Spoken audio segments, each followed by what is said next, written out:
Please don't push me. Please don't push me, but y'all push B. Now we got dwellers from Cali to Flatbush B.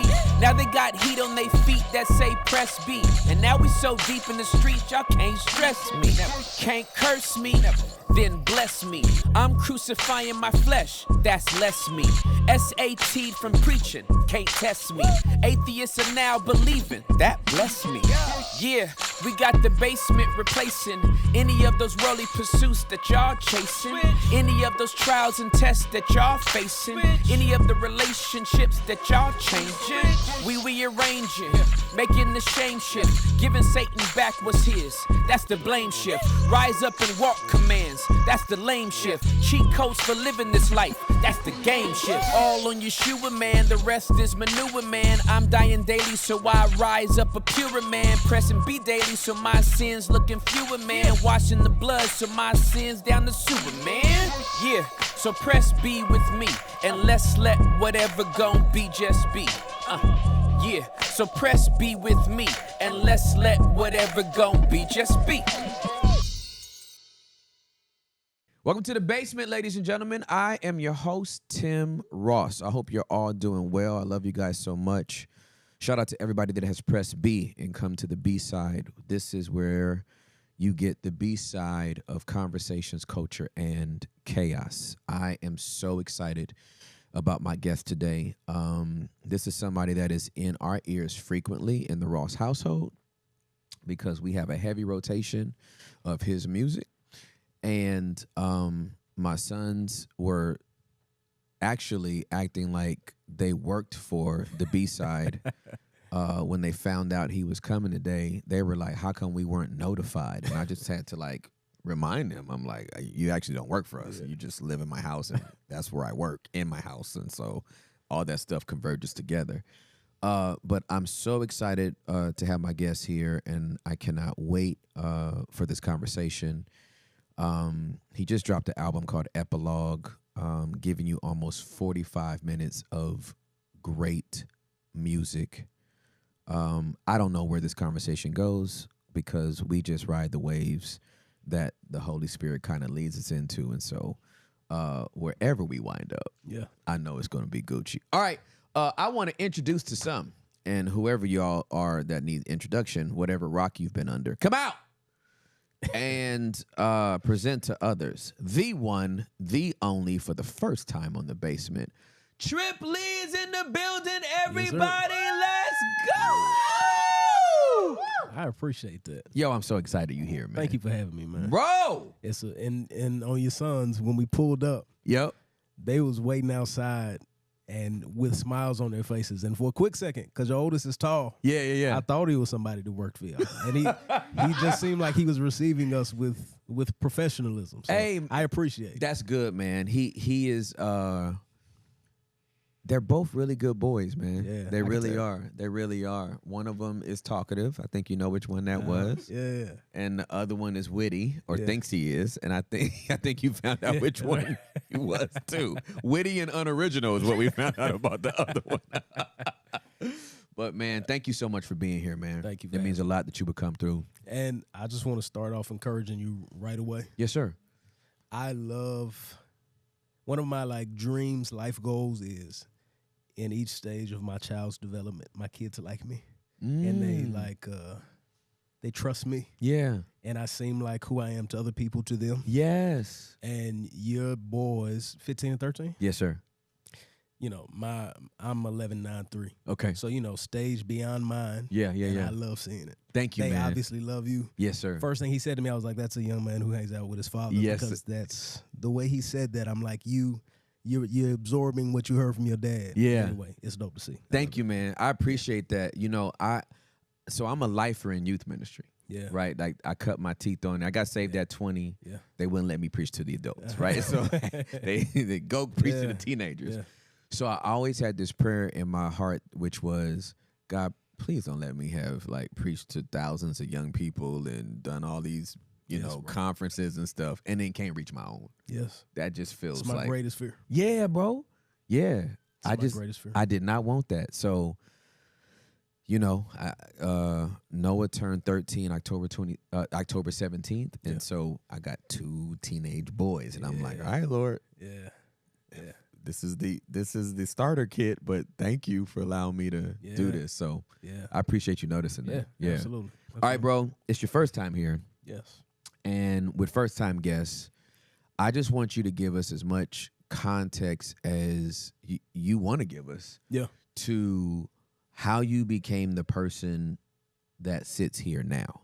Because most of us look at people that amass a following, God gives influence to, your profile gets promoted and elevated, and they're like, he's always been that person. Yeah. And they have no context to what it took to be and then sustain that success. Yeah.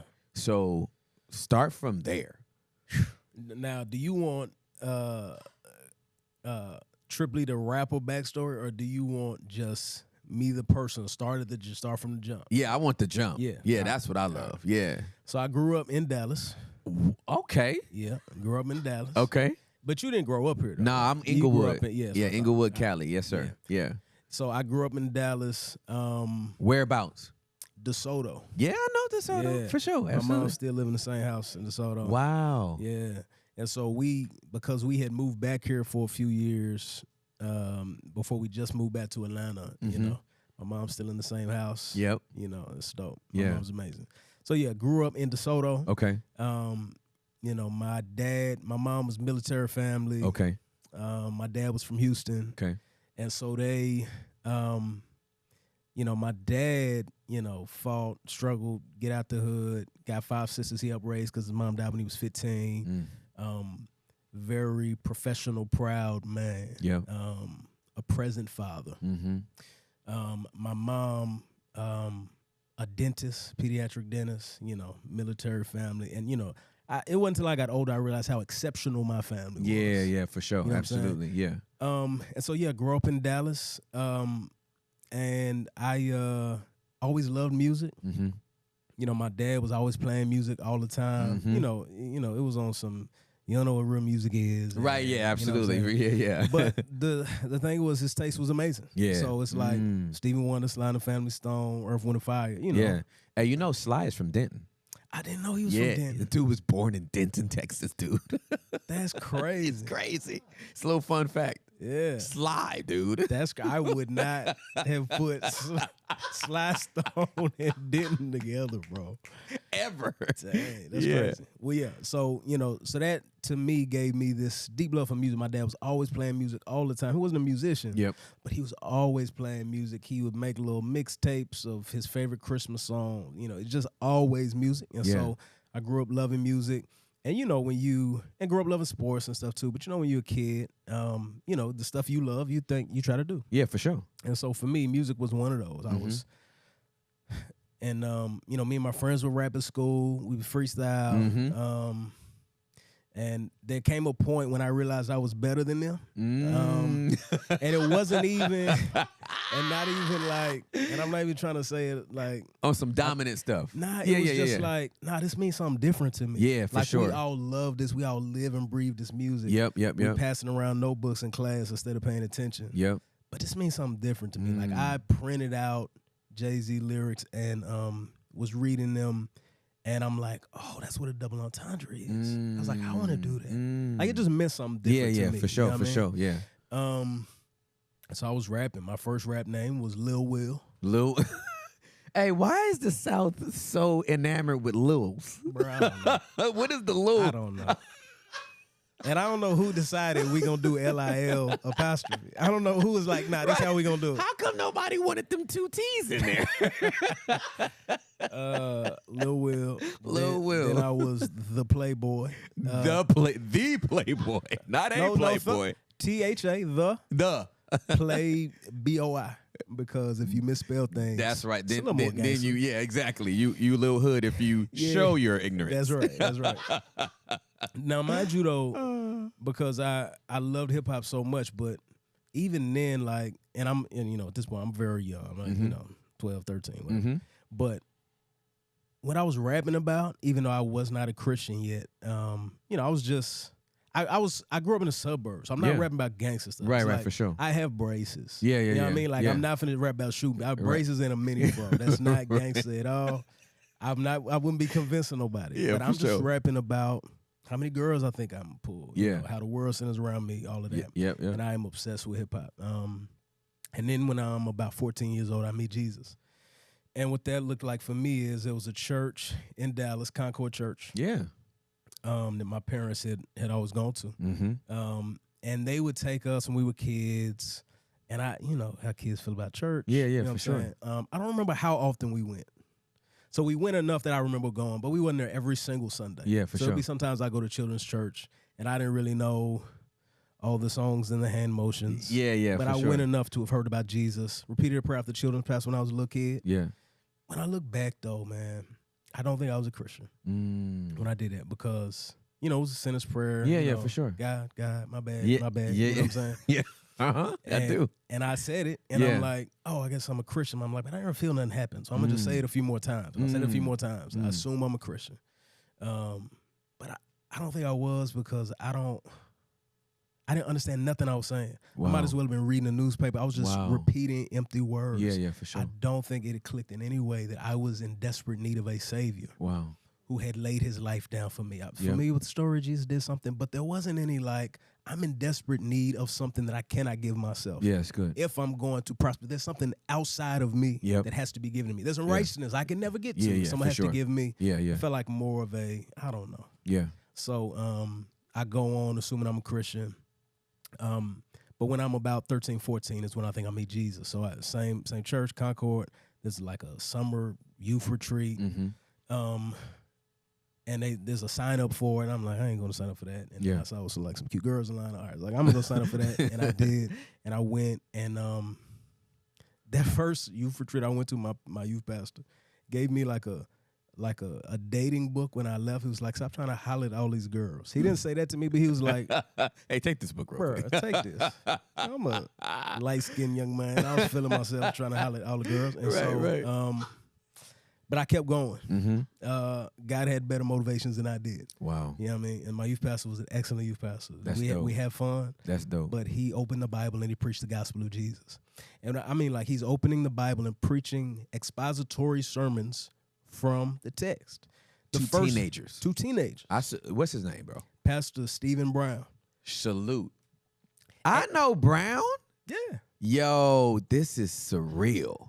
Yes. Yeah, bro. I wondered remember if Brown. Yeah. He's and I still have a relationship with him now. That's dope. Man. No, he's dope, bro. He's dope. In many ways, Lord used him to change my life. Yeah, for sure. So then, I meet Jesus. We go to this youth thing, and there's an altar call, and it's I think I'm I guess I'll recommit my life. Mm-hmm. But I'm sitting there, I'm like, what I'm thinking of is I'll recommit my life to Jesus, I guess. But in the moment, I'm like, oh, I'm not a good Lord in my life. I'm like, oh, I can't really save myself. I need Jesus. And I think it's really the first time I ever consciously thought, you know what, I'm going to open my hands and hand all of this over to Jesus because I can't do this on my own. Yeah.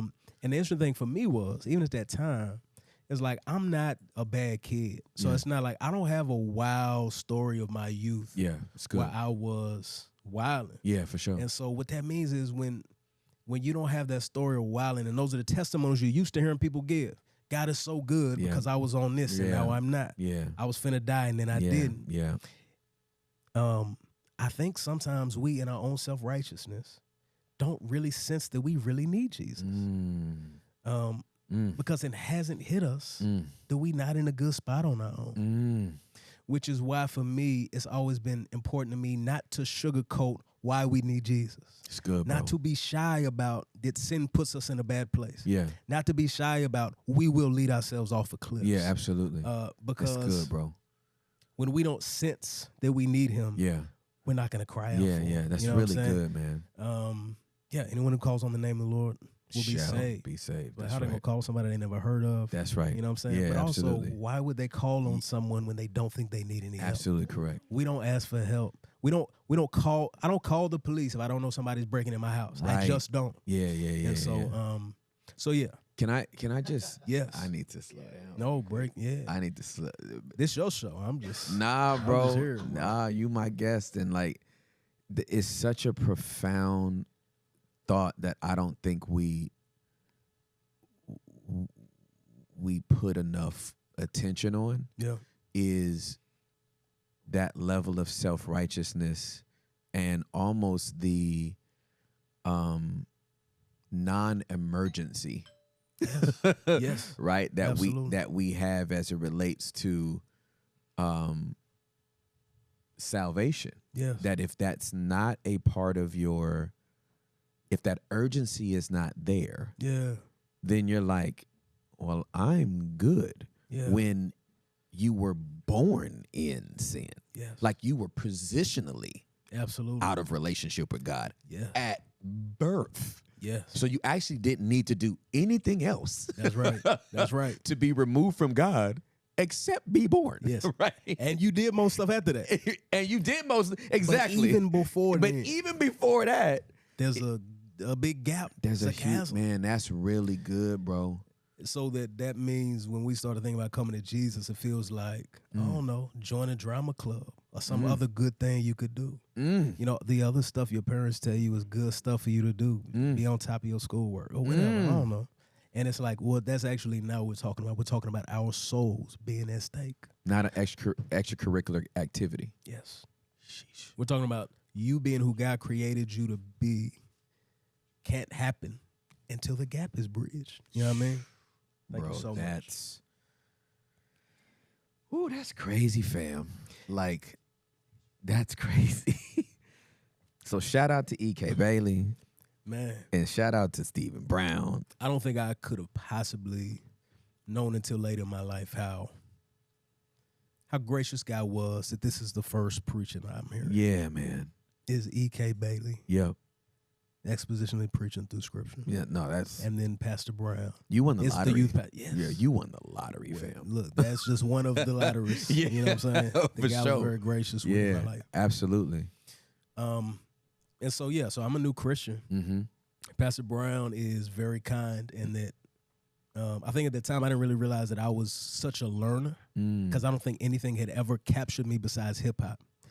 So the stuff that made me print out Jay-Z lyrics, I didn't care about school, so I had never seen it show up in any other area of my life. When I meet Jesus, and I'm like, okay, I think something has changed here. And I'm like, let me open this Bible. I had the Bible I had before then was a King James. My grandmother gave me Children of Color Bible. So it was like some pictures. Everybody was super black. Solomon had braids. David had dreads. You know, looking like Offset. And just had everybody super black in it, right? And I would try to read it, but you know, if you're a child, trying to read, and you don't know what you're doing, so you're starting at Genesis. Yeah, for sure, absolutely. James, you don't know what you're doing. Yeah, I get a better Bible. You know what I'm saying, and I start to try to read it. No one could convince me that the Word of God is not living and active and alive. I'm 14. You know what a 14-year-old boy's mind is like. Mm-hmm. I'm in between that age right now. I know what them jokers. Yeah. Wow. And man, the Lord obviously had done something new in my heart because the word started jumping out to me. I remember one time I read something in James. I went to school the next day, and something happened at school that the passage in James spoke to. I don't even remember what it was. That moment changed my life. Yes, sir. So I was like, oh, this is real. This is real. And it's applicable. Yes. Ooh. This is a real God. I'm not even just reading an old book that I could find some applicable things to. No, this is God speaking to me right now to my life situation. Yeah. And, you know, at that time, I'm just opening the Bible randomly, just going to stuff. And I'm like, the Lord pushed me there. You know what I'm saying? That changed my life. So I started reading the Bible. Yeah. One of the ways my youth pastor was kind is I would call him all the time to ask him random questions. And he was very kind to walk me through stuff. Yeah, that's dope. Introduce books to me. Yeah. I started rapping at church. I was horrible. I was gotta start somewhere. I was on the praise team. Oh my goodness. I would lip sync while they were singing, and then they do a little breakdown. So you can and I would rap. Get your 8 bars in. Yeah. And you know, it's where we all start. Yeah, you know for sure. For sure. You know, blessings going up, praises coming down. You know what I'm saying? Just shooting demons, just the stuff that you do when you're first like, how can I be aggressive for God? You know what I mean? Oh my goodness. I'm on the corner dealing this salvation. You know what I mean? Just exactly. like your best quick attempt to figure out how can I do what I love. Yeah, you know what I mean? exactly. Yeah, and so and I start growing there. My youth pastor put me on the cross movement. I loved Christian hip hop, man. Yep. And I think at first with music, I was like, let me get rid of all this. I had a big CD wallet with all these CDs and stuff in them. I pushed it under my bed. I went to Mardell. Yeah. I was like, I'm gonna get all this, so I got Christian hip hop. Some of it was good, some of it was not. Yeah, for sure. It was luck of the draw back then. It was. Yeah. But cross movement, man, they so many ways changed my life. Oh, for sure. So absolutely. There's an interlude on my album called Heaven's Interlude, and part of it is one of the interludes from Heaven's Mentality, the cross movement album, where Ambassador is talking about how big God is. Yeah. Because stuff like that, hearing somebody who was cool talk big about a big Jesus changed my life. Absolutely correct. I know I keep saying things changed my life. I'm telling my life story. Yeah, absolutely, yeah. But that stuff changed it for me. I was like, I want to know the Bible like that. Yeah, for sure. Yeah. And then, am I taking you on too much of a scenic route? No. Okay, so the dwellers understand this about me ad nauseum. I see everything in pictures. Yeah. Jesus is king. In my world, context is queen. Yeah. And I went to school to be a homicide detective. So there can never be enough backstory. I could sit here. Our longest pod we've ever had is 4 hours and 6 minutes. Wow. And that was with artists. Yeah. That was with Victory Boyd. Yeah. So no, this is beautiful, man, because it gives us those moments are important. Yes. You know what I mean? I gave my life to Jesus when I was 20 years old. My biggest lament in life is that I didn't do it earlier. Yeah. I mean, that's literally, I should have just done it earlier. Glad I did it when I did it. Should have done it earlier. And you notice there are never any older saints who are like, I'm glad I waited to trust in Jesus. Never. I'm glad I wasted all that time chasing after stuff, running off of cliffs, destroying my life, and creating wounds I was going to have to heal from. Yep, absolutely. Before I met nobody the level of my soul. Said nobody ever. It's always the opposite. And this is what I felt when I was a very young Christian. Yeah. Was like, young man, I wish I would have loved Jesus this early. Please hold on to that. With near tears in their eyes. Wow. Like holding me by the shoulders, like, hold on to Jesus. I wish I had the chance to commit to true life when I was this young. Yes, absolutely. And that's a lesson that is hard to hear from somebody. Yeah. But I think learn from other people's experiences though too. For sure. And so so I'm loving hip hop, rapping all the time. I say, you know what? I'm still struggling, by the way. So I'm like, you're still a teenager. That's right. Yeah. And I'm mainly with my interactions with girls and relationships, and probably some of the darkest moments of that season of my life is my frustration with myself to not be able to just be. Yeah, to figure out how to exercise self-control better, to be more pure. You know what I mean? Yeah, absolutely. And so in that season, I meet Cray, and I meet Tadashi, and I meet Sho Baraka at a show. Kirk Franklin is a good friend since I was a little kid. Me and his son, best friends. He take us to a show. He's always trying to put us on the good stuff. It's a cross movement show. Cray is opening, and I'm like, oh shoot. This is Southern. Because everybody was East Coast. Yeah, for sure. So I meet them. It's amazing. Nobody knew who anybody was at that point. Yeah. You know what I mean? I'm 15, 16 when I meet them. 15. Wow. Yeah. Yeah. Wow. And so, Yeah. And I just made a horrible mixtape in my room. It wasn't, you know what? I take it back. It wasn't horrible. Yeah. But you've done better since. That's right. I'm like, I was listening with vision. You know what I mean? Yeah, the Lord gave you some. You heard the potential. Yes, because when I'm listening, I'm like, my goodness. Oh, my goodness.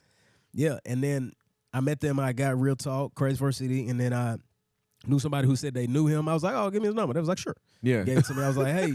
It was that easy back then. It was. And I didn't think nothing of it. It would be just like a straight. I'm just like, he ain't nobody. I ain't nobody. We both nobody. Exactly. It is what it is. Yeah. And I was like, hey, can you and Tadashi? I'm 15. I'm like, I'm rapping in my church. Can y'all just come rap at this thing? They're like, sure. Wow. They open up for me this mixtape release party. Oh, okay. Hold on. Let's slow down though, because again, I'm watching this. Yeah. That's a home phone number that you had to dial. That wasn't a cell phone. No, it was a cell phone. Was it a cell phone? It was a cell phone. It was a cell phone. Yeah. Was it? Yeah, it was. This is 2004. No. Okay, that's an early cell phone. Yeah. That's a Motorola. That's a T-Mobile Sidekick. Right, yeah. That ain't no iPhone. That's right. That ain't no iPhone. May have been a Nokia. right. May have been playing Snake in between calls. Yeah, for sure. Nah, but so they come and they rapping crazy like, is anybody discipling you? I was like, I don't know what that is. Don't ask me that. And so we built a relationship, bro. Yeah. Well, well, shout out to Cuzzo. Yeah. That would be the first question. Yes. What? Who's asking that? I know. In 2023. And if I would have knew what he was saying, I probably would have been like, yes, my youth pastor does that for me. Right. But in God's kindness, he knew there was something about the life stage they was in. Right. For me being this teenager. You needed that. The availability that they had as young single men that my youth pastor could never have. That's correct. Even some hip hop or some cultural thing, like it was key. Yeah, that's good. What I mean? Yeah. God was very kind in that. And so they saw that I was good, and their response to that was, let's pour into him. That's it great. Wasn't like, oh, let's just get him on the Yeah, for sure. Because it was even times I was like, hey, I'm gonna do this song, let me hop on. He was like, let's just hold on. Wow. And I was like, I care about Jesus more anyway. We good. Yeah, you know what I mean? That's beautiful, man. That's what I wanted. Yeah. And so that learner in me was really kicking in. So in the same way that my youth pastor had given me a couple books, Cray started putting me on some books. He started putting me on. They taught me Bible study methods, bro. Them dudes taught me how to study my Bible. That's wow. No one had taught me observation, interpretation, application yet. They taught me that. We was just leaning up at Starbucks and McDonald's just doing Bible study. He would give me a sermon series. He sent me to give me a sermon series called Bibliology about just how the scriptures came to be. Bro, I devoured. I know you ate it up. I know you ate it up. A Romans, book, Yeah. And it just, and I was like, oh shoot, God is big. Like, yes, I know he was big, is. but no, God is yeah, big. for sure. And there's depth. Yep. And I can oh my goodness, there's so much about God for me to understand and to learn. And with each thing, just made me love God more and just dove in deeper. Wow. So, that relationship is there. I see them meet their wives. Yeah.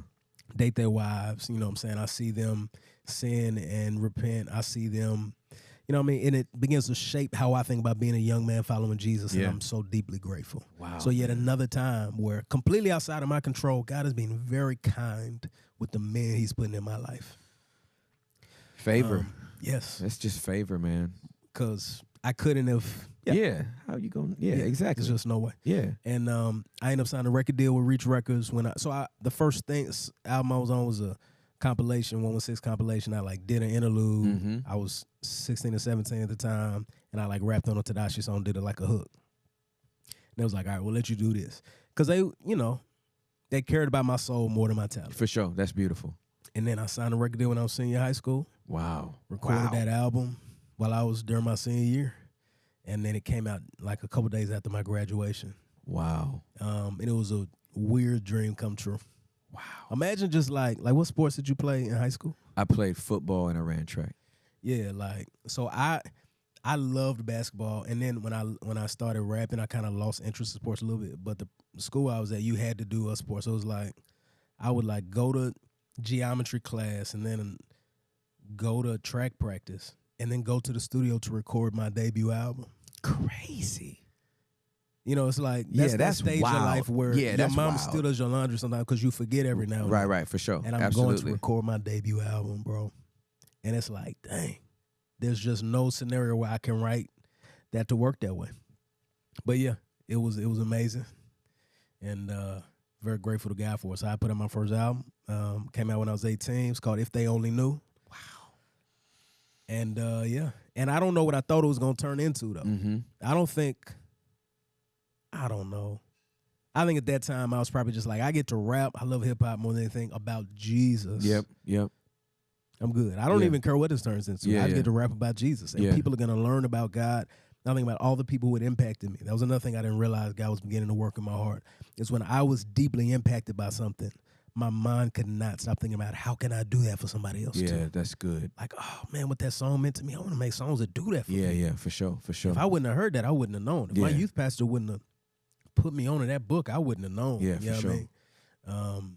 So yeah, I went to Bible college after that. I can speed up now. Went to Bible college. I met my wife at Bible college. We got married. I was 21. She was 22. I was in Philadelphia. It was a new church plant there. Ambassador was one of the pastors of this church. Mm-hmm. It's Epiphany Fellowship. Eric Mason is the lead pastor there. Dr. Eric. Yeah. Good and man. then I was there. They poured into me so much. You know, I was in D.C. for 4 years, and I was in Atlanta for 4 years, helped plant a church there, Dallas, back to Atlanta. And so that's some of me pastoring. It's some of why I even, you know, there are breaks in my music a little bit, and also my health. I got an illness when I was in Philly in college. I'm skipping over lots of stuff, going to lots of things. But yeah. So yeah. And then, you know, I'm just dropping my 8th album, and I'm very grateful to God for it. And yeah. 8th album.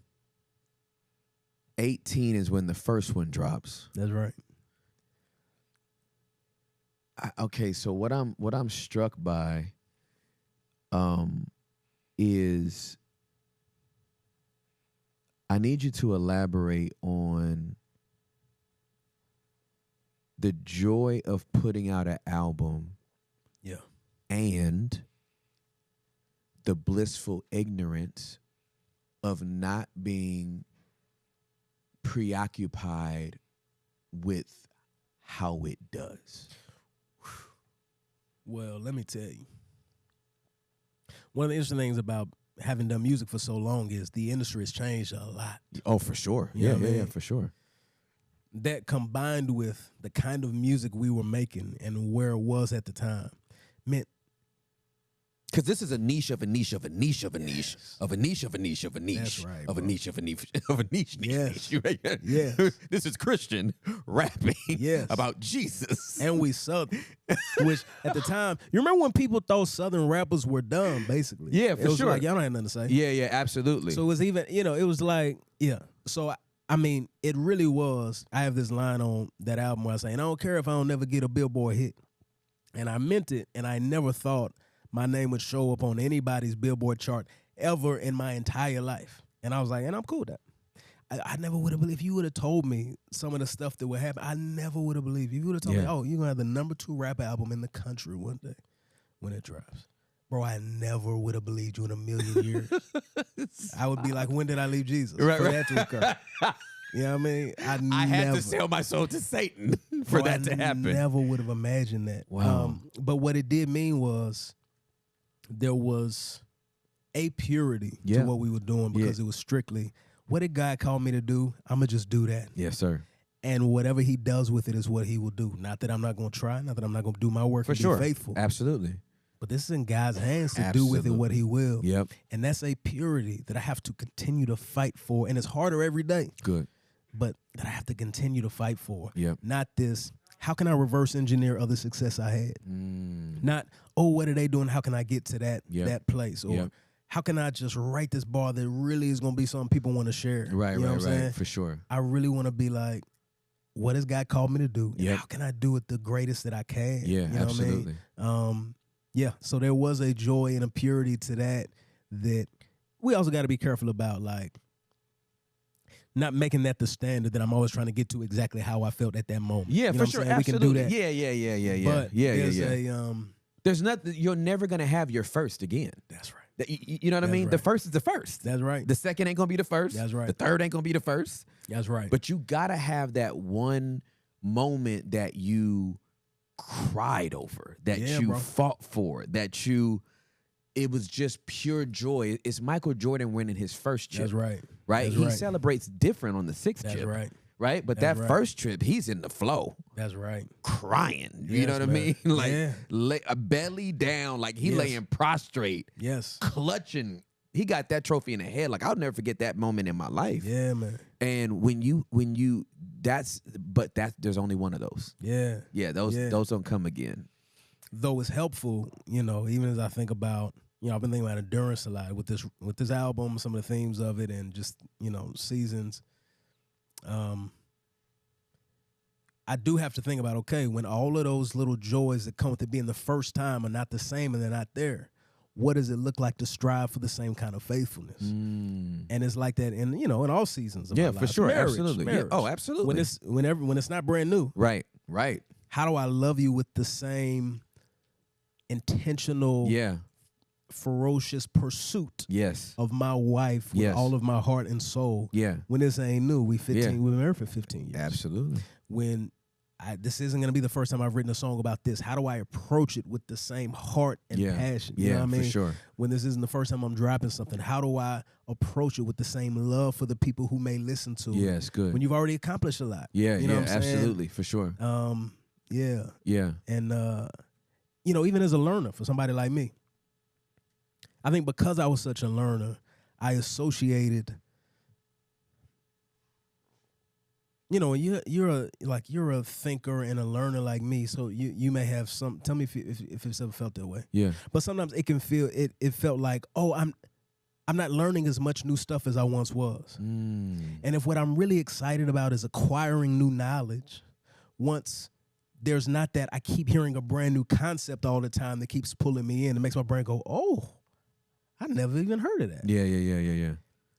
It makes me ask myself, was I really excited about learning facts, or was I excited about this God? Because if I'm excited about this God and how great he is, how gracious he is, then a reminder about his grace that I've forgotten about should be as encouraging and impactful as it was to hear about his big grace the first time. Usually Peter in 1 Peter 1, he says, I'm stirring you up by way of reminder, which is most of the Christian life, bro. It is. It's here's a warning to thinkers. Yep. If you have to be learning to have an impactful, it has to be learning something new. Right. To have an impactful experience with God, I want you to know that's going to run out, it's going to get stale, and it will not sustain you. What actually has to sustain you is a love for this God. That's right. I love to push in deeper, to understand, to reread that passage that you read 1,000,000 times and see something you never saw. To read it again and you saw it and you forgot it. To read it again and you didn't forget it, but it's obviously not sinking in, so to continue to retread those same paths. If we got to keep learning something new, church going to get boring. Small group going to get boring. Conversation with people going to get boring. Devotionals are going to get boring. If you already read about all the theological topics, you're not going to want to read no Christian books. If it's all about learning new things, then we're setting ourselves up for failure. And it's going to be empty. There has to be more to it than that. If we're interested in knowledge, if knowledge is what we're after, just knowing things, we're setting ourselves up for failure. So I want to jump out of my skin, bro. Like, I'm literally over here, like, because I'm going through that this year. Yeah. Right? So as we stepped into this year, I'm not one of those people where the Lord gives them a word for every year. There's some people like that. Yeah. He gave me a word in 2020 for 21, 22, and 20 for 20, 21, and 22 in 2020. Yeah. In 2020, he told me the next 3 years, 2020 was going to be reset. I had no idea about the pandemic. Yeah.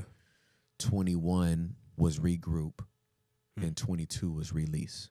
That's literally what happened. Wow. 2020 was a reset for the whole world. Yeah. 21 was a regrouping. Yeah. I was a lead pastor of the church at the time. Our last service in 2020 was March 8th. We didn't come back to January, the first weekend in January, first Sunday in January. Yeah. So that was our regrouping. And then 2022 was release. I didn't know that included me. That was my last year as a lead pastor at the church. Yeah. Before I pivoted to do podcasting full time, and subsequently this app. Yeah. Stepping into 23, the Holy Spirit said, I want you to read the book of Proverbs for the entire year. Now, I am a Genesis to Revelation. Yeah. Religiously. Yeah. Reading person. Like, I eat this book. Like, that's my main diet. I've read the Bible more than I've read any other book outside the Bible in the last almost 28 years. Yeah. January 14th to be 28 years. So I'm thinking to myself, Proverbs? Yeah. I read Proverbs in a day. What you talking about? Read it. Yeah. Take one chapter a day and read it for the year. Yeah. This is your book for the year. Yeah. He said, Tim, I'll give you revelation all over the Bible when you have to go preach somewhere else. But when you come meet with me, Proverbs. Yeah, yeah. Yeah. I'm going to be honest, bro. I was disappointed. Yeah. I was like, don't cut me off from your whole book. Yeah. I don't even know if this is, bro, I can't tell you what has happened to my life. That's good. Reading that one book all year. Yeah. He has showed me things from verses that I thought I knew, that I thought I understood. And that's the thing, like when we get too heady too, something like Proverbs, wisdom literature don't feel like the deepest, most intellectual stuff. Absolutely correct. You like, let me read Romans for a year. Yes. Let me read Hebrews for a year. Yes. Like, as if I'm on par with Paul's intelligence to begin with. I need some words I don't understand first. Yeah, exactly. That I have to dive deeper into. Yeah, I want propitiation. Yeah. I don't want promiscuity. That's right. That's right. And wisdom and don't be surety for your neighbor. I mean, I read from NLT, but I still have everything memorized in King James, you know? Yeah. So to your point, that's great. I have grown exponentially this year from one book that I thought I was familiar with. And the Lord's like, this book is alive. Yeah. Man, I find that so comforting too. Yeah, man. I'm never going to like reach a ceiling where there's not more of how great God is and what he wants to show me. Yeah. You know what I mean? Yeah, for sure. My mom said something to me. She said it several times over the years, but I remember the first time she said it that it really left an impression on me after I gave my life to Jesus. Because my mom gave her life to Jesus when she was 20. And she's 70. Mommy's 74, I think. 73 or 70. Yeah, no, I think she's 75. Yeah, I think she's 75 or 76. Listen. Yeah. 20 to 76. Yeah. Right? So the girl, she gifts Bibles to us. Every Bible she'll gift to us, there is a red check mark on the page. When my mom buys a Bible, gets a new Bible, she reads it from cover to cover. Wow. And marks and does a check mark by each page. Then she starts studying it. Wow. So I got it honest. I got it from my mama and my daddy, right? Yeah. And my mom said, baby, what I know, and my mom was one of the coldest Bible teachers you'll ever hear. Yeah. She said, baby, what I know about the Bible wouldn't fill the eye of a needle. I said, well, I'm calibrated. Yeah. Let me slow down thinking I'm about to be. Yes. You know what I mean? Yes. The Yoda of Scripture. Yes. Stop playing. Yes. His mercies are new every morning. Yes. Right? Like the manifold wisdom of God, the many-folded wisdom of God is not something that I'm going to be able to unfold like origami in a week. And there's some things that land on you different in different seasons too. That part, that's why it's alive. Yes. Yeah. It's like, no, I read that a bunch of times. It feels different now. Oh, it does. You know what I mean? Yeah, absolutely. Yeah. Especially in seasons of trial or suffering. Yeah. Where there's something that is a verse that people hold on to with their dear life. They're like, yes, that's true. Yep. I know it's true. Yeah. I've told this to other people. Yep. When it's not, yes, we can hold on this because we need it, but I'm grabbing onto this because this is all I'm in despair. I have nothing else to hold on to. Yeah, for sure. It's different. Yeah. And it feels different. It does. Yeah. All right, so I wanna talk about some of these transitions you've been through. Yes. Because I'm fascinated, and obviously because this is something that I feel like the Lord has done with my life. Yeah. I'm really curious and want to gain insight of the things that precipitated your journey, right? Like it's when you drop your first album at 18. Yes. There is this notion that this is my life. That's right. Forever, right? That's right. I am a recording artist. This is what I do with my life. And we don't understand the callings of God, the seasons of God. And I think more people fall in love with the calling than the season. that calling belongs to. Absolutely. And so when he might be calling you to a different thing, you're like, I've actually erected a monument here. Like I went and took uneven stones and that's right. That's right. dropped them on top of each other, and I poured olive oil over it. And I said, you are here with me. Yes. This is where we are. And the Lord's like, oh, no, you can keep that there, but I would like you to come over here now. And you're like, I don't want to go over there. Like, I kind of like it here. Yes. So what does that look like for you to go from artist to pastor? Yeah. Back to artist. Yeah. To move in these places. Yeah. To move in these spaces. What were you feeling? What were you sensing? What were you hearing? Yeah. It's great. How did that impact family? How did your rap audience respond to that? Yeah. How did your family respond to that, and how did you respond to that? However Absolutely. You want to answer that. I'm just always curious. No, that's great. Yeah. I when I went to Bible college, which was like right after that album come out, people was like, "Oh, do you want to be a pastor?" And I was like, "Nah, I just want to understand God's word and help disciple people and help them to grow." Yep. And my view of the local church was still developing. Yeah. And so I begin to feel like maybe I want to pastor while I'm in college because I'm like, man, I love doing shows and telling people about Jesus, but then I got to leave and go home. Yep. Like, man, I long for the ability to be able to proclaim the word and then walk with people in it. Yeah, you know that's what I'm good. saying? That's good. And I had good examples of it at the time. You know, I saw pastors who were doing it well. So the church I was at in Philly, they began to give me opportunities to lead, to preach. Now, again, God is so kind, man. I'm 19. Yeah. Why y'all let me do stuff? Like, I was helping teach membership classes when I was 20, bro. Yeah. And God used that stuff to shape me. But I'm starting to be like, maybe I do want to pastor. And I wrestled a lot with calling. Am I called to pastor? And I think for me, God normally does not speak audibly to me. That hasn't been how God has led me normally. Yeah. And I think I know some people, I remember feeling very strong that I was called to serve God. And I felt like God was speaking to me in a way very clearly when I first trusted Jesus. But when I was beginning to think about should I pastor, I'm like, I don't know if I have this or this or this. And one of the ways that I began to think of calling that was helpful for me in that season when I was thinking of my call to pastor is I remember reading someone who said one way we think about calling is desire, gifting, and opportunity.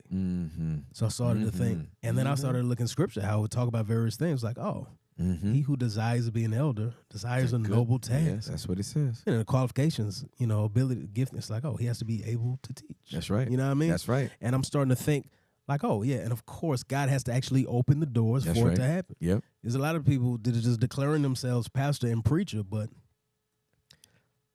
ain't no market. They trying to bang down doors to do things. There's no demand. The Lord has not. Yeah, that's right. And so I started to be like, I have the desire. People are affirming my gifting, and I'm seeing fruit from it. And the Lord is opening doors. People want me to serve in these ways. I was like, okay, well, let me think about what it would look like. And so the first time I stepped away from music, career was going great. It's doing this. Again, stuff we never expected. This is around the time I'm like, Billboard charts. What are we doing out here? Yeah, for sure. And I took time off to do a pastoral internship. People said, Trip, hey, cool. We love Jesus too. I don't think you should do that, though. This is not a good time career-wise for you to do that. And in my mind, I'm like, the only reason I started rapping about Jesus is because I want more people to know Jesus. I want people to say how great he is. I want people's lives to be freed by the freedom that Jesus brings. Yeah, for sure. And I'm like, and I see a way to do this here, too. There was a bar on my album Rise where I said, I see his glory in his word and I got to shout it. So I'm just trying to figure out how I can shout the loudest. That's literally my goal. Yeah. What does it look like for me to be most faithful with the truth God has given me to tell people and encourage them with it? Yeah. And in that season, it felt like pastoring. And so I did this internship and I was learning to pastor. I was still doing music also. And then I was pastoring full time. And let me tell you, I don't know what your journey to pastoring was like, but I'm sure there are some of the similarities where it's a desire. Yep. And you're training to try to be able to do it, and you admire all these men who do it so great. Yeah, for sure. And then when you finally get to pastor, it feels like, thank you, Lord. Yeah. You've answered this prayer. Yeah. How kind of you to let me do this. Yeah. And now I will do this every single day for the rest of my life until I'm laying in the grave. So it feels like, you know, I long for this, and you're giving me this opportunity. Yeah. Which to me felt like an even more impressive and admirable thing than having some rap album. It was, you know what I'm saying? Mm-hmm. Yeah, for sure.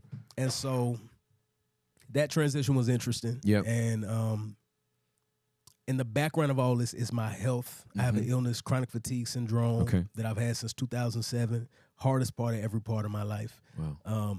And it's an element thrown into this, am I rapping, I'm a pastor thing too, because I was thinking like, oh, I'm going to plant a church. Yeah. And then it came a point like, my health isn't good enough for me to do that. What is it going to look like for me to pastor? So it kept being this, I dream this big God dream. And then, oh, maybe I can't really do that. Yeah. And so there's so much I found joy in about pastoring, man. The ways that I got to serve people, preaching a sermon I thought was the worst sermon that ever came out, and it changing somebody's life. You know, the moments when you get off stage, you're like, that was, like, you feel shame. Like, I should have. You know those sermons where the next day you think about something you said and you cringe? Like, it's like, God, can you just help me forget? Please, I'm trying to move on. Where is the sea of forgetfulness? Yes. I just need a lake to throw this in. Yeah. And you get off feeling like that, and someone was like, that was exactly what I needed. Yeah, bro. And grace. The foolishness of preaching, man. Yes. It shouldn't work. And it's like, I feel like each time I was like, thank you, God, for reminding me. This is not about how winsome I was. Yes, sir. This is not about my eloquence. Yep. How perfect my art of homiletics was today. Yeah, for sure. How perfect my illustrations were. Yeah. This was about lifting up your truth and setting it before your people. That's right. And that's what you told me to do. Absolutely correct. So there's so much about that, and, you know, marriage counseling with people, and seeing people grow. Yeah. You know what I'm saying? That I'm so grateful for. Yeah. And that it felt like, yes, Lord, this is what you've called me to do. Yeah. This part of what made it very difficult in seasons where I was like, I don't think this is actually working. And it was largely often because of my health. Yeah. So just to give you a little background on my health, you know, I'd never know how many good hours I'm going to have in a day. Wow. I think on an average day, in terms of good hours where I can like think hard, work hard, maybe 2 to 3 hours. Wow. And I don't know where those will land in any particular day. And it's very unpredictable when I'm going to be feeling better or feeling a little worse. Doctors don't understand it very well. Yeah. And so it has been the hardest part of every part of my life for all that time. Wow. And that sounds really frustrating. It is. Yeah, I can't imagine. Yeah, it is. Yeah. Especially for an ambitious person. Yeah. Put out the first rap album when they were 18. Yeah. Exactly. Yeah. Yeah, it has been the trial of my life. Yeah. And continues to be. Yeah. And for also someone who's ambitious and likes to plan things out and have goals and meet those goals, and who saw God bring a lot of dreams to fruition early. Yeah, for sure. You know what I mean? Yeah. There's a lot that's really, really tough about that. And that's why I'm not pastoring now, because, you know, I was pastoring a church in D.C., and then I was in Atlanta, helped plant a church. Me and my best friend, John O., we planted a church with and 2 other guys, Richard Mullen and Mo Hafiz. We planted that church, you know, and, you know, the church plant where everybody got to do everything. Everybody. Yeah, exactly. Everybody has to do everything. You know what I mean? Yeah, for and so, sure. like, of all the pastors on staff, so me and John, we were preaching about half and half. So this was my, like, I can't be a lead church plant pastor. Right, Lord. right. I'm I can submitting to the limitations. Yeah, for sure. I mean? Yeah. And it was so sweet. It was such a great season. Yeah. It was so hard. Yeah, I can't imagine. It was just too much. Yeah. And I'm the one of all those pastors that I named who has the least amount of things on my plate, but I'm preaching half the time, and I'm over the Sunday morning service. And, you know, helping, you know, lead the music ministry. And also doing marriage counseling, premarital counseling, and membership interviews, and all the stuff we're doing. With a moving 3 hours that you don't know when it's gonna expire. And so as a pastor, as you know, you care about people so much. Yeah. To the point where you can even overcommit sometimes. Yeah, You're like, for sure. I can't. Like, you know what? I'll be there. Yeah, I got you. Yeah, you know, you just sure. want to be able to be. It's the heart of a shepherd. Yeah. Yeah, and it's like, so that not being able to know how I feel when I feel it and letting people down over and over and over again and just wanting to do better and trying to shape stuff, that takes a real hard toll, you know what I'm saying, over time. Absolutely. And so there were things that went really amazing about that. I'm really grateful for that season, but it did get to a point where it was like, I don't think we can keep doing this. Yeah. And there were, I'll say most people in the church were kind and gracious. Not all. It's always most. But them not alls. That's right. They loud. That's right.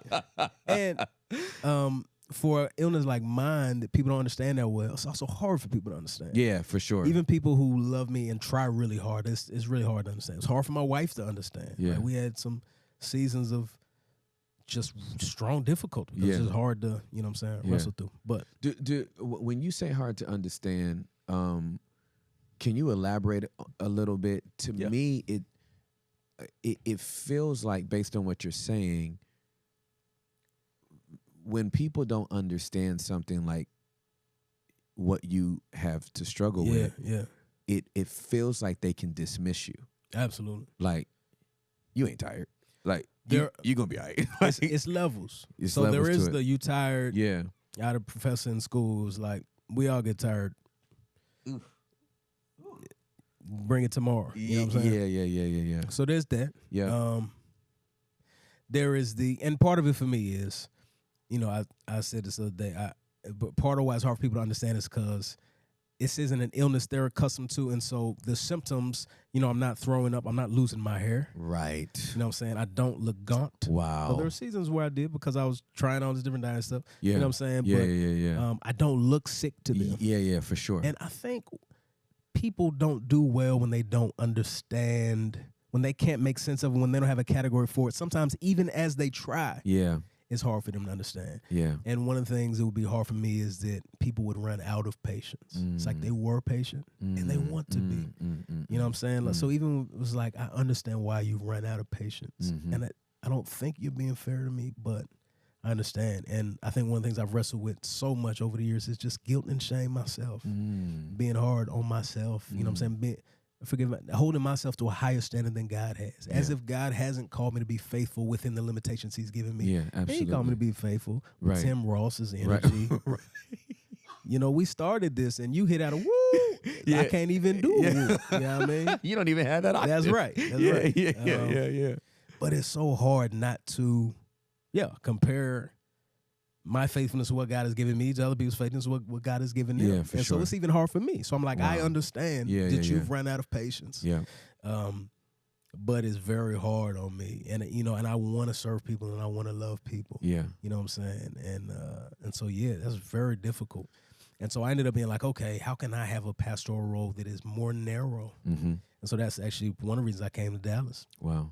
Here, Brian Carter, who's the senior pastor of Concord, who again, the Lord has been very gracious with the men he's put in my life. And we have lived a charmed life. We haven't even talked about it. I mean, there's men in D.C. as Mark Devils and Matt Schmuckers and Thabiti Anyabwile when I was in D.C. and just guys who were very loving. And, you know, like I've had a wealth of, you know what I mean? Yeah. But, and I'm like, hey, I am, you know, thinking about switching and I'm really just reaching out like, and so I ended up coming to Dallas and being on stage. He's like, yes, you know, here's the things we're doing and we would love to have you here. Yeah. And long story short, there was lots of flexibility there, trying to figure stuff out. And yet still, it just was too hard for my body to be consistent enough. Yeah. So there's some things I think that I generally always did well. Yeah. That didn't depend on particular hours, particular energy for particular things.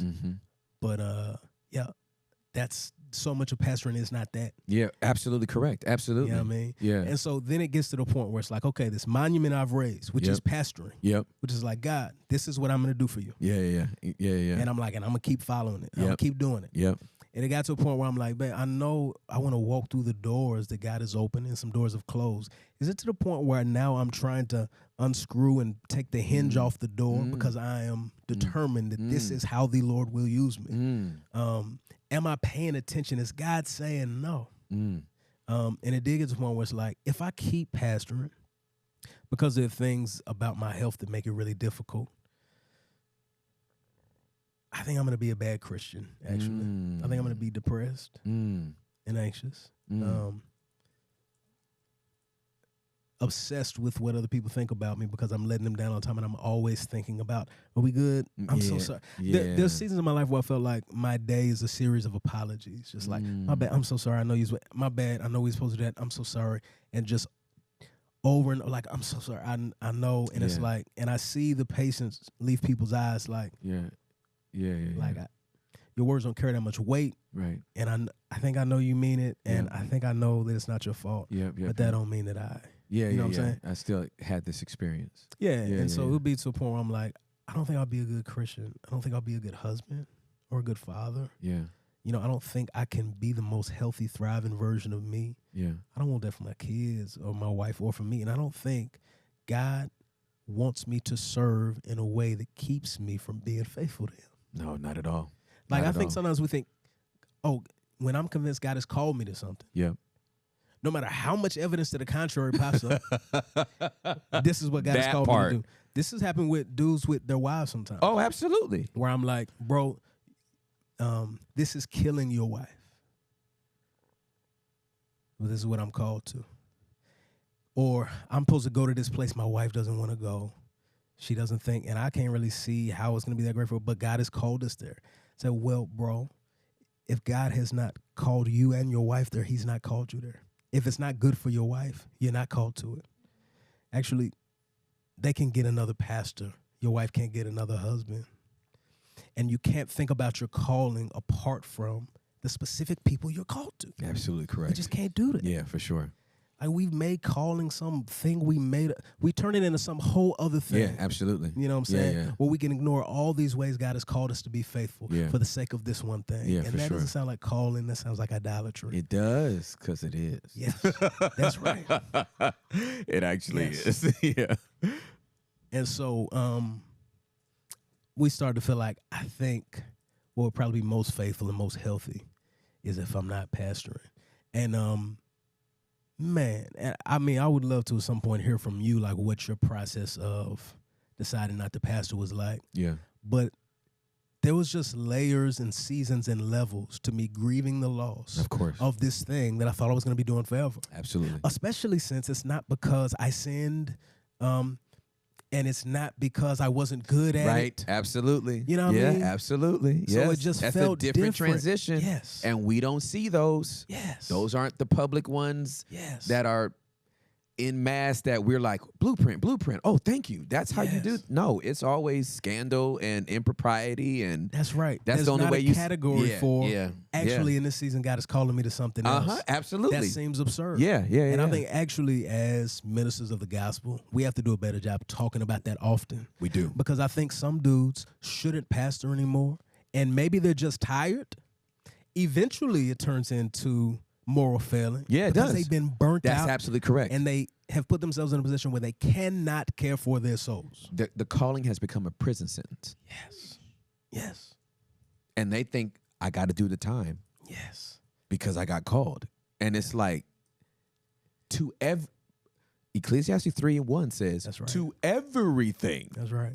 There is a season. That's right. Not to that's right. some things. That's right. To every single thing. That's right. But we don't think about pastoral assignments as seasonal. Absolutely. We think about them like Supreme Court justices. This is a lifetime appointment. That's right. I'm going to be here until I'm senile. And they got to drag me out of the seat. Yes. Yeah. And there's something about deciding not to do it anymore that just feels like I failed. Right. That part. Feels like failure. I'm quitting. Yeah. I must have failed. If you don't say it, that's what's implied. Yes. And I'm not a quitter. Yes. And so I didn't lose my faith. So I'll go down with the ship. So now the Titanic is like this instead of like this. Yes. And you sitting there with pride. Absolutely. And they playing violins while it's just going. Absolutely. And mind you, it is the same fear that keeps some of us pastoring even when our lives don't look like Jesus either. It's the fear that if I'm not this, who am I? Because their identity is now wound up in it. You're absolutely Because it's like, correct. but if I stop doing it, if I'm honest about where I'm at, then I'm not in a good place. I shouldn't be leading nobody. Yeah. Who am I to anybody? Yeah. What am I? Yeah. And I'm like, we can't tie our identity Cannot do it. To what we're doing. Cannot do it. So deeply that we don't know who we are without it. God hasn't called us to do this. That's not how God thinks about us. That's absolutely That's correct. not how we should train people to think about us. That's right. So that's a journey. That was a journey of letting go of it. And also the best decision I've ever made. All right, so thank you for saying that last part. I want to get to that. So I'm an empath. Yeah. So anytime I hear anybody tell me anything, I'm always looking for ways to identify and connect. Yeah, yeah. When you talked about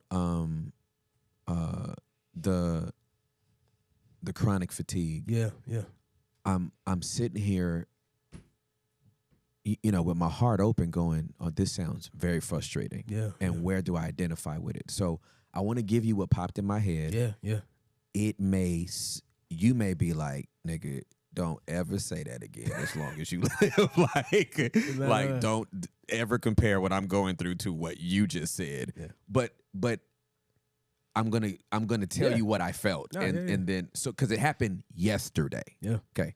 So I have my phone on screen time limitations.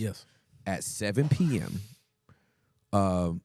my phone shuts down except for text messages, phone calls, and I think like Safari. Everything else shuts down. And it shuts down from 7 p.m. to 7 a.m. Within that, I only get 4 hours total on social media every single day. Okay. So I never had this experience until yesterday. Okay. So we did our live podcast and I had YouTube up. And our pod must have went like a little over 2 hours. Okay. And in the morning after I have my devotion time, I'll go on Threads, I'll write something, and then I'll check Instagram. So all I know is by 2 o'clock or 2:30, this little screen popped up that said, you have 5 minutes left for all social media. And then it's going to shut down. And I'm sitting there going, I've never had this happen. The whole time I've had these parameters, I've never even come close to this limitation. I didn't know I burned through it that fast. And 5 minutes later, everything shut down. And that's the closest I could get to identifying with getting up in the morning, going, I'm pastoring. I got a full day. I'm going to counsel. I'm going to study. I'm going to be here for my wife. Bro. I'm going to be here for my kids. And you get up at 8, and by 1, this thing has said, oh, I don't care what you got a 3 o'clock? Well, kiss it goodbye. That's right. Because I'm shutting everything down now. That would infuriate me. Like, I would be pissed off. Frustrated.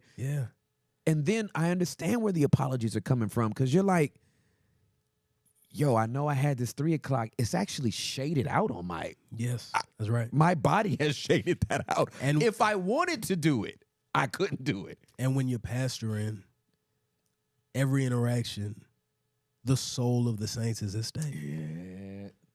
That's what we put on ourselves. That's right. We put it on ourselves. That's right. Because that statement can be true. And you're right. Yeah, that statement is true, and that's right. Like, what I mean is the stakes are high. We're not talking about just a random email. We're talking about we're supposed to meet because my husband. That's exactly right. I have suicidal tendencies. That's right. Yeah, my child. That's right. Yeah, no, you're right. So if we didn't have that call, this ain't exactly. We're not just talking about. You didn't miss a judo practice. That's right. That's right. But the other piece of it is that we put so much weight on ourselves, as if people's eternal fate rests completely on us. Yeah, that's true. Yes. Not that we're serving them as God cares for their souls. That's right. You know what I mean? Yeah, for sure. And so that's some of the extra that I throw on myself too. Absolutely. But yeah, I think that's a pretty good metaphor. Yeah. Where it's like, and I think one of the things Christians don't think well about is kind of us being whole people. We kind of think about our physical bodies and then like our spirits and, like they're these completely different things. When God tells me to rejoice in the Lord, the only thing I have to rejoice in the Lord with is my physical body. Right. Every command that God calls me to, I have to do in this body. That's right. When when my body's so drained that I can't even think straight, it's a lot harder to rejoice in the Lord. This is how it affects me spiritually. Yeah, right? yeah, for sure. And, and I think in the same way, like your phone shutting, it's like when the battery's dead, and when the battery dies, when the battery's dead, it's dead. It's dead. It's not just that this app, none of the apps work. Right, all the apps are offline. You've lost signal. You are done. And I think this is where I got in trouble early on too, is I would just try to catch up. Like that's what happened with me in school. I would like fall off, and I was trying to like do too much and catch up. I'm ambitious. I'm trying to, you know what I mean? Yeah. So yeah, it is very difficult. And the hardest part of every part of my life. And I think each year I get a little bit better at trying to navigate it in a healthy way. Yeah. But there's still lots of times where I don't navigate it that well. It's harder to fight for joy. It's harder to fight to see myself the way that God sees me. You know what I mean? Yeah. So it sounds like what you've had to do, and you didn't say this, and so if I'm presuming, just let me know. Yeah. But in my mind's eye, if I go to now a basketball analogy, it's like I can still give you 27 points.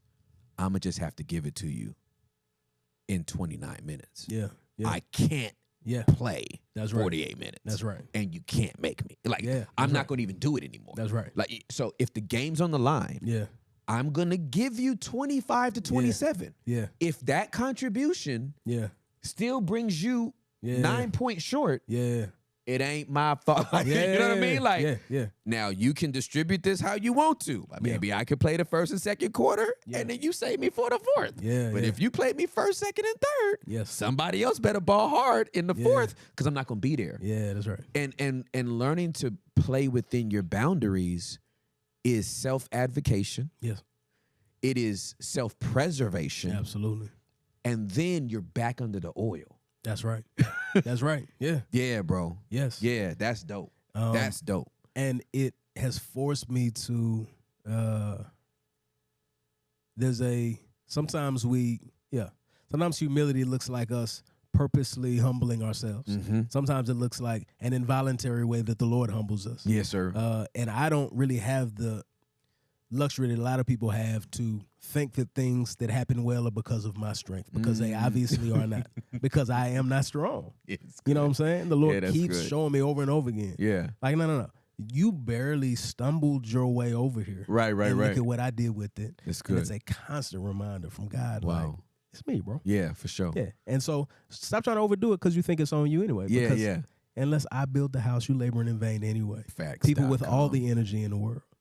Unless I build the house, I'm laboring in vain. Facts. And I think it makes those truths feel more at home to me. Yeah. And yet I'm still fighting to grab a hold of them. Yeah, absolutely. Yeah. All right, so bro, you made this statement, and I just need you to elaborate on it. Yeah. And I can co-sign on this 17 different ways with you. Yeah.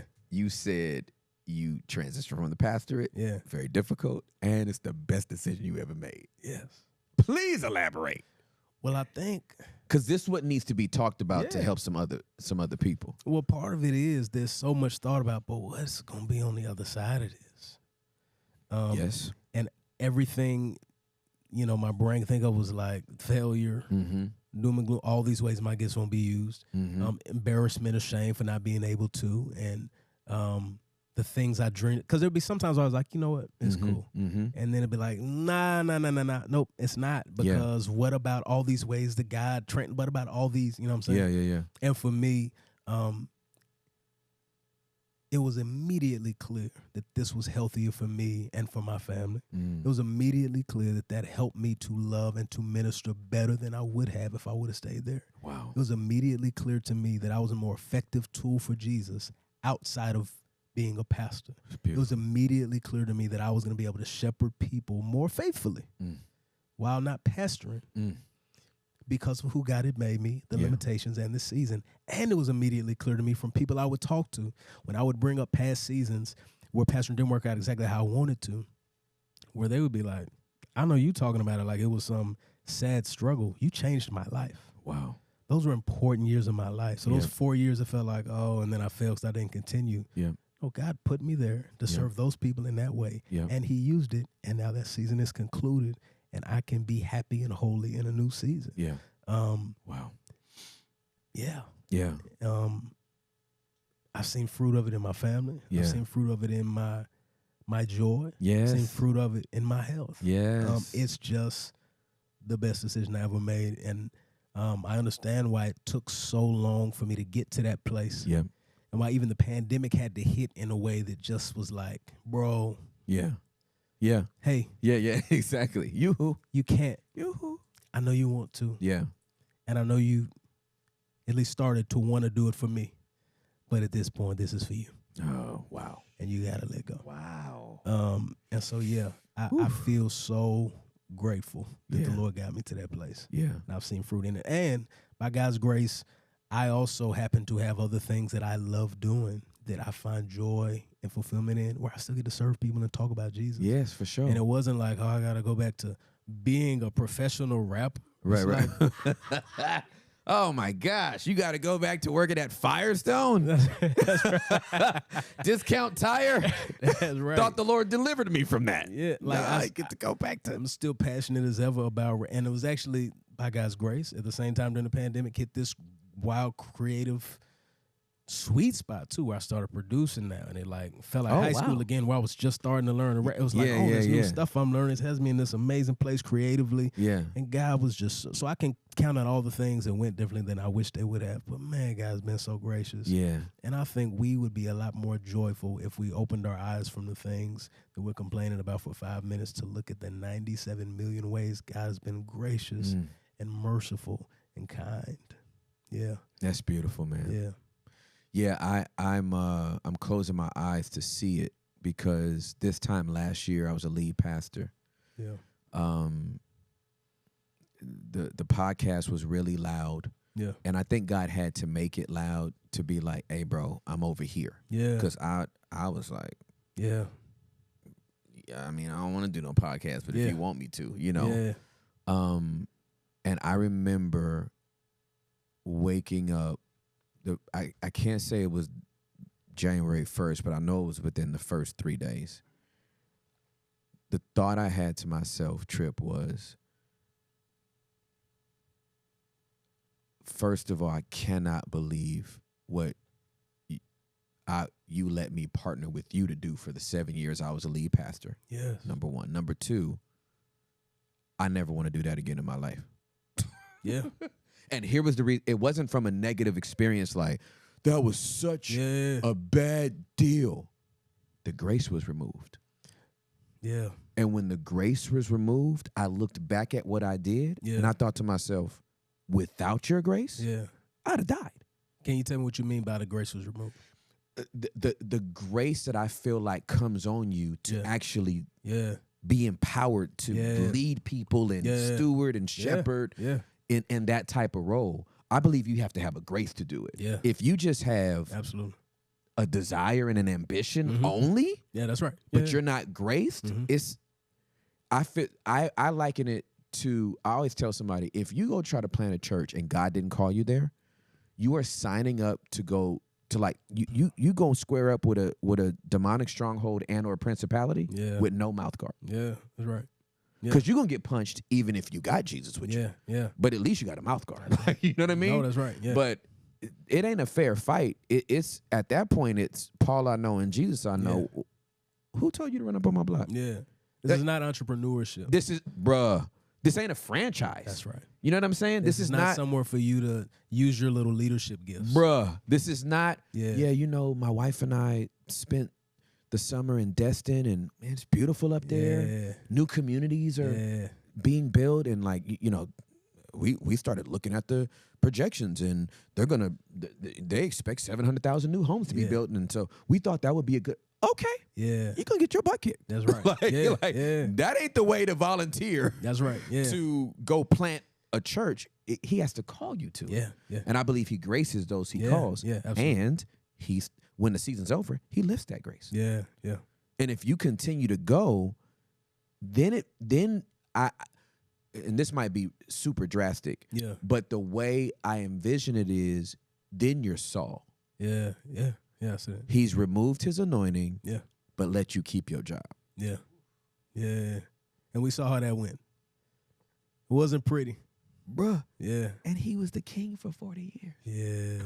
Yeah. My over-under on the whole episode, from the time he gets it to the time he loses it is like, it feels like 12 to 18 months. Yeah. So this man spent like 38 years, 37 and a half years as the king of Israel with no oil. Yeah.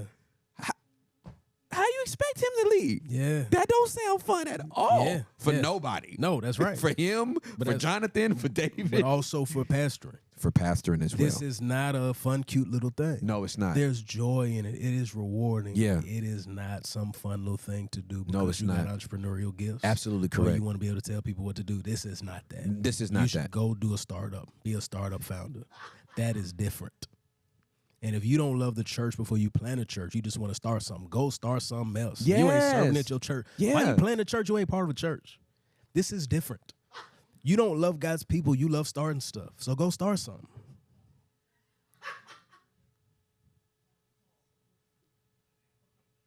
I'm just saying. I didn't mean to throw us off far. You ain't throwing me off. This is right in the pocket. Yeah. I'm just like, I just needed a moment with that. You don't love God's church. You just love starting stuff. Yeah. So here are my suggestions based off what the Prophet Trip Lee just said. You can start a Smoothie King, a Jamba Juice. It's a Why little is it so smoothie based right now? I don't know. Well, I like acai bowls. Let's pivot. It's a little bit harder to get a Chick-fil-A franchise, but you could do that. That's right. McDonald's will throw you a franchise if you can make them, clear $3 million. Yeah. Maybe manage a Pizza Hut. I don't know. A Starbucks maybe. Because since you like starting stuff, start something, but never start something that God didn't tell you to. Absolutely. Because if you started, you're responsible for sustaining it. Yeah. If he starts it, amen. Yeah. He's responsible for sustaining it. Yeah. Amen. Amen. This message has been brought to you by Triply. Hey, okay, so let's talk about epilogue. Yeah. Yeah. It's your eighth album. Yeah. What is different about this one than the other 7? Yeah. At this season of your life. See, that's what I love about artists. Yes. Is we get to go on a journey of your life. That's right. When I sit down and listen to an album, I have to listen to the entire thing straight through. Thank you. Can I just dab you, please?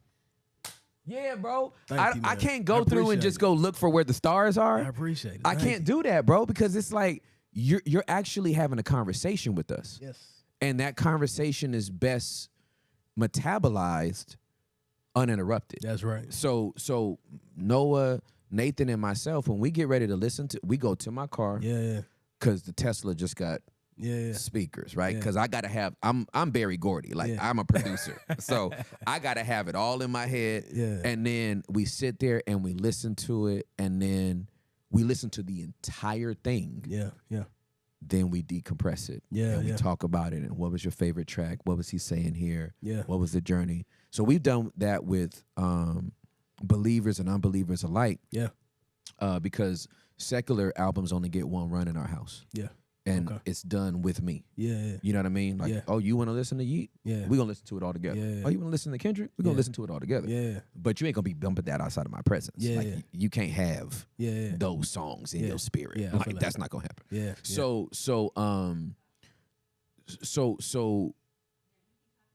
out of all these transitions and pivots and from the 18-year-old to the age you are now, 8th album, I could go really churchy and talk about it being the number of new beginnings. Yeah. Don't ask me where to find that in scripture, but I just heard it all my life in the Pentecostal church.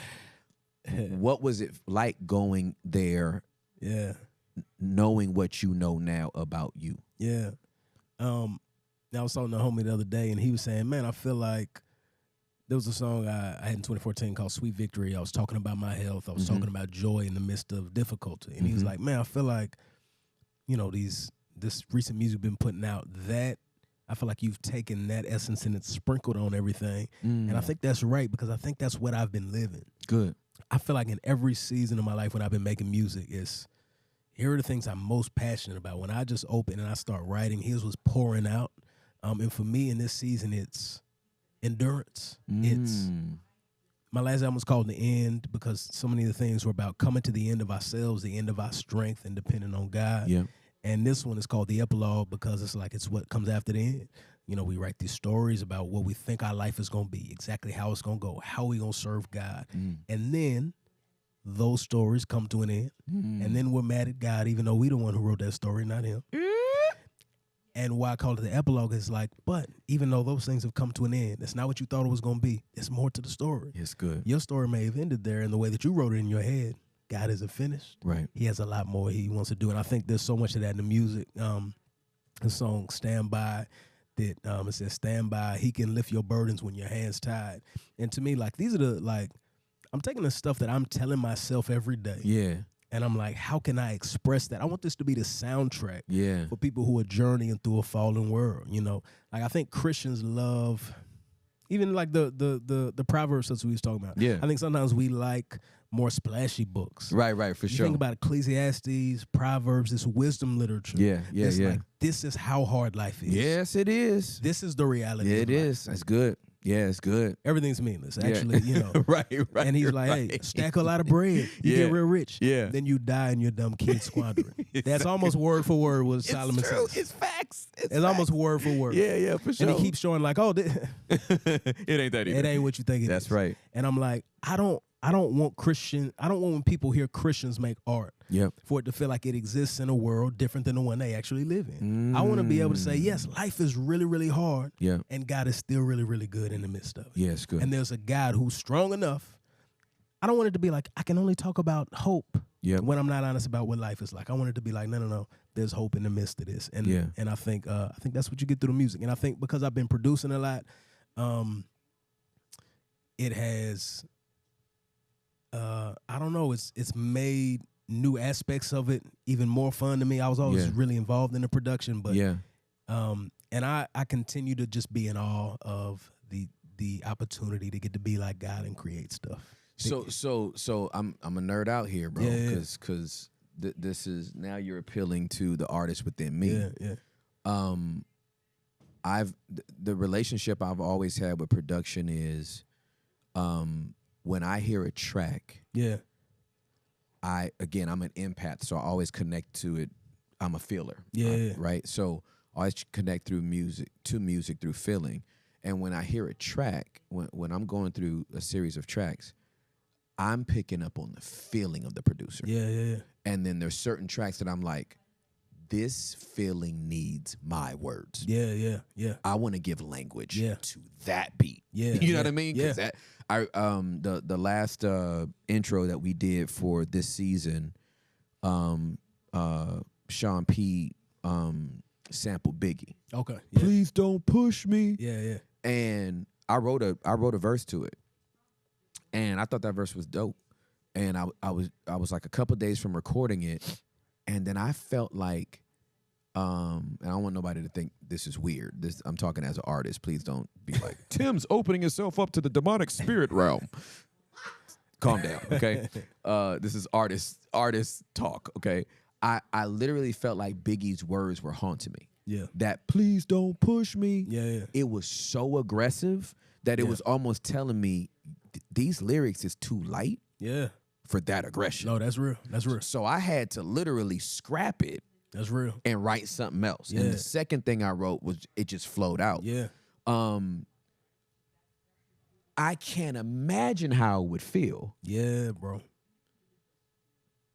To make beats. And then write over them. It's a joy. Like I just need to know what is that. I was always jealous of dudes. I was always jealous of Kanye and Cole. And dudes what does that even feel like to I don't even know what that feels like. I was always super involved, and I'd be like, oh, I want it to feel like this. Can we try this? I would like to sit in the room and make stuff. I just didn't think I could. And so now that I am, one way it's revolutionized my creative process is I don't have to wait on dudes to send me beats. I can have a feeling, and I can start making it right now. And that has changed my creative process.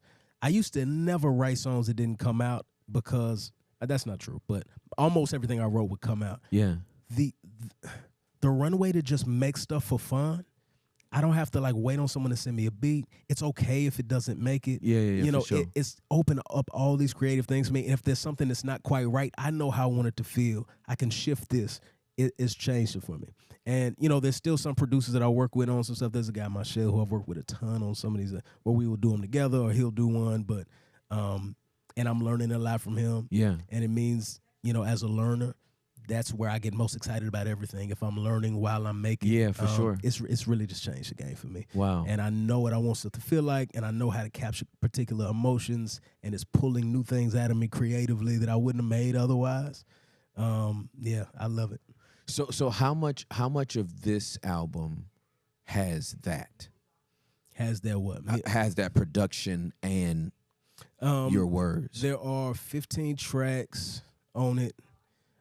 There are, I produced on every song except for 3, I think. Oh. Let me think. FTO, Michelle did that whole one. Mercy, Michelle did with Enzo. Mercy, that's a song with Kirk Franklin that I love that is my favorite one right now because I keep hearing, those are the ones that end up being my favorite, the ones that I get to hear where someone was like, this is how this spoke to me in this season. Yeah, it just for makes sure. them really hit. Yeah, I think there are 3 songs that I didn't produce on at all. And there are several that I worked on with someone, and there are a bunch that I just did by myself too. And it feels like I never thought I'd be able to do that. So this is the very first time this has actually happened? The last album was the first time. Okay, the last album was the first time. The one that came out last year. So it still feels brand new. It is brand new. And also weird that I'm picking up new skills this late. But it, to me, again, is like, this is how God has made me. Yeah, I'm just curious. I want to learn. I like the challenge. You know, I like to be able to, you know what I mean? Which is part of, I think, why it was so hard for me to accept limitations, even because it's like, if it's possible, I want to do it. I love that challenge. I love seeing God do something I didn't think could be done and going after it and seeing him do it. And it makes me even more grateful. Like, man, Lord, thank you. You didn't have to let me do one album. Wow, dude. I'm a sick person out here. This is my 8th album. It's like, so sometimes I look back like, man, Lord, just my health is holding me back from so much that I'm like, Lord, just let me put out my 8th album. Man, I've been able to write 2 books, and I was able to pastor and serve people's lives. And I'm 35, and the Lord has already done so much. And it's like, stop being so blind to everything that the Lord is doing. That's the thing about those of us who are ambitious. We can be so ambitious that all we can think about is all the things we didn't get to do. Meanwhile, the Lord is like, hey, you are discounting my goodness and my grace and my mercy. Yes. I've been so gracious. And you think you're being ambitious for me. Yeah. But you've actually turned that ambition into an idol in a way where you're ignoring all the stuff I've already done. Yeah. And so I'm deeply grateful. The Lord doesn't have to let me make another thing ever again, and he's been more than good. You know what I mean? Yeah. But yeah. But I think he's gonna let me make some more because he keeps giving me yeah. So I'm grateful. Bro, so it sounds like the end and epilogue are the college dropout albums. Yeah, I can see. I mean, that's a steep comparison that I'm just talking about from producer and you know what I mean? From producer and rapper, it's like that creativity's you've unlocked another part of you. Yeah. Because again, I'm sitting here and I really can't imagine what it would be like for me to sit down, make the track that I want, and then put my words on it. Like that sounds delightful. It's incredible, right? It's incredible. So now here's one thing that's hard about it that I realize with is it does mean I have to be equally focused on details with 2 different things. And so what I don't want to do is like, and the newness and the learning is fun. So I can be like, oh, I'm so locked in on the beat, and I'd be like, I got to make sure I'm not giving any less attention to these bars. Right, I mean? Exactly. Because then you are doing more than one thing at once. That's right. But again, it just feels like I really enjoy it. And I still love, like, again, Michelle, a producer I've worked with on a bunch, and he produced on, I think, 6 joints on her, either with me or just one by himself.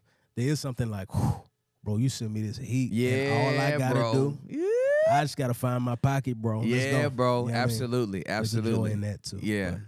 But I'm grateful that this deep in, the Lord is still giving me new ways to make it new and different and fun. It's just a gift, bro. It's incredible. Man, you have blessed my whole life, bro. Dang. This is like that little Selah thing for me. Like, nah, for real, man. This is such a rich conversation, and you have given us so much nuance and context and just color that is an extravagant gift. I appreciate it. Because a lot of times, you know, when you love somebody's work, you hear from them in their music. Yeah. And then you get to hear from them in some interviews. Yeah. But most interviews are around projects. That's right. Or they're around specifically what you do. Yeah. And so you have just given us shades and turns in the prism of your life that I know have blessed me, and I know it's blessed our listeners as well. So, man, I really appreciate it. Thank you for having me the opportunity to talk blue stuff, man. This is great. We got flued out. You know what I mean? Now we get to have rich conversation. What more could I ask for? Yo, flued out is about to be I'm not saying nothing else for 6 months. I'm saying flued out everywhere I go. I'm a literalist. So when you said the first 2.5 seconds of flued out in my head was like, this dude caught the flu coming out here. Yeah, bro. It's good. And look, this is my favorite thing to do right here. My wife laughs at me because if we go to a gathering, a party or something, I'm generally introverted, and I'm not. Small talk is my favorite thing to do. Yeah. Without fail, if we have something, I will be off to the side with one person talking for 2 hours. That's me. This is why I love this so much. You know what I mean? Like I wanna have a deep conversation. I don't just want to talk about the weather. No. Weather's cool. We both feel it. We both feel it. That's enough. We got to the end of it. Look, we're already done with that conversation. You know what I mean? Exactly. But I'm like, no, I want to learn about you. I want to hear from you. I want you to challenge some perspective I have. So I love this. So for sure. Thank you so much. No, dude, this is. I'm telling you, I'm gonna never look at my phone again without praying for you too. I appreciate that. You know what I mean? Yeah, I appreciate that. Because you have taught me something today about balling within the limitations that you have. You gotta know how many minutes you can be on the court. That's right. And you gotta make it count. Amen. Dude, that's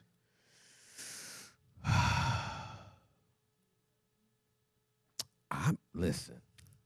You got anything else you want to talk about? I will say on the health piece, especially because there are more health things going on than ever. You know what I mean? Yeah, for sure. I just want to encourage anybody who's just having a hard, season with their health. Good. Good. And this, if you heard me say things, you might have heard me say this before, but it's something I remind myself of all the time. Is that my health to me often feels like an obstacle in the way of what God wants to do in my life. And that's just not how Scripture talks about trials. It's saying that actually this is the pathway to what he's doing in your life. This is not stopping you from who God has made you to be. This is how God is making you into who he's made you to be. And even when we can't tell what he's doing, he knows exactly what he's doing. Yeah. And even when we forget about him, he has not forgotten about us. Yeah. He didn't fall asleep at the wheel. He is at work. Yes, good. Our circumstances have changed. Our God has not. That's good. Hold on to him. Yes. Think about Galatians 6, don't grow weary in doing good. Yeah. He says, you'll reap a harvest. Yeah. There's a reward that you're going to reap if you hold on. It's good. Hold on to him. He hasn't changed. It's good, man. And sometimes endurance just looks a little different than what we thought. Even like early on, I'm thinking like pastoring. I'm going to skip off into I'm going to just do this every day. Yeah. Rapping is like, I'm going to drop album every 2 years and it's going to go like this forever and ever and ever. Yeah. And it just looks a little different than we think. Absolutely correct. It's harder than we think. Yeah. There's back and forth, up and down, yes, side absolutely. to side. Yeah. Just hold on to Jesus. The ride may look a little different, but absolutely. He's the same God who called you. That's right. He has not changed. It just looks a little different than what we thought it would, but hold on to him. That's great, man. Yeah. Yeah, that is such a needed reminder in Western culture. Yeah. Because we have a point A to point B culture. Right. Yeah. Right? Yeah. And what's the fastest route? even when you pull up your phone, you know, it could show you the fastest route, even though it's 8 miles more than if you took the most efficient route. That's right. Everything's fast. And it's like, you don't want to deal with these red lights. So that's right. Go 10 miles out to come back and save 3 minutes. You're like, it's a 3-minute difference. That's right. And you burnt 12 miles. Well, in my car, you burnt more energy out my car than saved it. So I just think it would do us all well to take your words of wisdom to heart, that if you can accept where you are and say, God, I glory you, like you're sovereign. I've already made my petition to you. It's Paul's thorn, right? Exactly. I prayed 3 times. He didn't take it away. Take me off the prayer list. I don't even need you to pray about this no more. His grace is sufficient. I'm going to glory in my weakness and go do what he taught me to do anyway. That's it. That's it. So, amen. Bro, I love you. Love you, man. You got to come back, man. Absolutely. I just want you to come back, and we can talk about beat making. We can talk about anime. We can talk about anything. I like conversations. I just sit over there and listen, bro. I just sit in the corner. Hey, we low key, we do have people that just come in here and just audit. They be like, well, now that's in my house, it's a little less. But when we started in the studio, people would just come over, like 6 or 7 people deep. They just in there chilling. That's dope. But we are wired the same way. I always, once I lock eyes with somebody, I'm in the corner. I am not social butterflying. I went to an event in Vegas called WealthCon, and you know, there was a tier of people that paid $12,000 to be in. With the influencers and all the speakers. I was one of the speakers. They said, okay, you got to go into this penthouse because these people paid this money, and so they get to engage with the speakers. I walked walked towards the back of the room, stood there, and I said, Lord, whoever come here gonna get it. I'll give them whatever they want, but they got to come to me. I ain't moving. And I stayed in that spot until my introversion meter ran to the end, and I was like, hey, I'm going to bed. So I get it, man. Well, I love you. Love you, bro. Thank you for having me. If y'all haven't copped Epilogue, please do it now. And sanctify 43 minutes. Okay? It's 15 tracks. It's 43 minutes. Do not rob yourself. Please don't duck, goose. Don't be skimming through. Ooh, this one sound like it's good. I heard this is a single and blah. I think that's the video. No. Sit your tail down somewhere. 43 minutes. If you can get through Breaking Bad and all these other things you watching, you're going to sit down, you're going to listen to this music, you're going to get this work. Triple Epilogue out now. I love you guys. And until next time, on the B-side. Peace. So press B with me, and let's let whatever gon' be just be. So press B with me, and let's let whatever gon' be just be.